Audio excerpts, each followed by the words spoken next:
Qu'est-ce que Gojo faisait pendant qu'il était enfermé dans la lisière du supplice? Les gars, on sait que dans cette prison, le temps il s'écoule pas du tout à la même vitesse dehors que dedans. Pour les gens dehors, Gojo il est resté enfermé que 20 jours, mais pour lui à l'intérieur, il s'est écoulé quasiment 10 ans. Du coup, on peut clairement se demander comment il a fait pour pas devenir complètement fou. Sache qu'il a fait un seul truc de ouf qui l'a sauvé et ça prouve qu'il est super intelligent. On voit ça ensemble, mais juste avant, si tu kiffes JJK, les animés et les mangas, abonne-toi car on en parle tous les jours. Et merci à Hans, Léo et Chantal, les 3 derniers abonnés. J'ai pas besoin de vous dire que rester seul aussi longtemps et emprisonné, ça rendrait n'importe qui complètement fou. Mais ça les gars, Gojo, je pense qu'il a compris extrêmement vite. Du coup, il a essayé de méditer pour éviter de trop réfléchir, mais c'est juste impossible d'arrêter de complètement réfléchir les gars. Donc ce qu'il a fait, c'est qu'il a tout simplement utilisé son pouvoir de l'infini pour repousser et sortir ses idées noires de sa propre tête.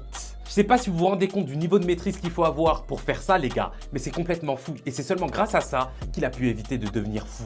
Ensuite, vu qu'il avait plus ce problème-là, il a pu se concentrer et se préparer au combat qu'il attendait à sa sortie. Il a utilisé tout le temps qu'il avait pour perfectionner son territoire et le rendre le plus petit possible. Il nous l'a d'ailleurs montré lors de son combat contre Sukuna. Et ensuite, il a aussi utilisé ce temps pour pousser à la salle et devenir un monstre de puissance. Je te rappelle qu'on est en live tous les soirs sur Twitch à 19 h. Le Twitch, il est juste là ou alors c'est le lien dans ma bio. Donc n'hésite vraiment pas à nous rejoindre parce que comme tous les soirs, ça va péter!